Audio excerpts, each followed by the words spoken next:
motors accordingly, allowing the drone to fly.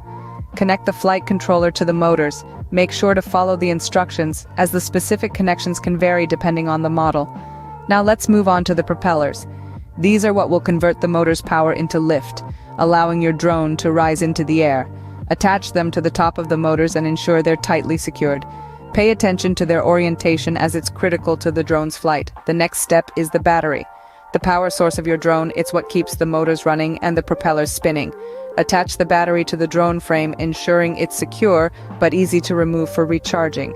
Finally, we come to the transmitter and receiver. These are your controls, your link to the drone. Connect the transmitter to the flight controller and the receiver to your remote control. Again, the specifics can vary, so make sure to follow the instructions for your particular model. And remember, while the assembly might seem complex, take your time and don't rush. It's a detailed process, and each step is crucial to the overall performance of your mini drone. Always double-check your connections and ensure all components are securely attached. And most importantly, have fun.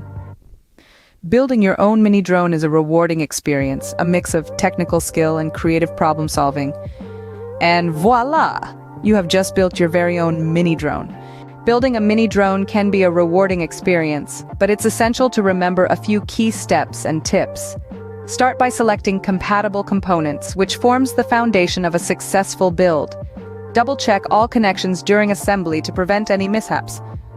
Once assembled, test your mini drone in a safe and controlled environment before its maiden flight.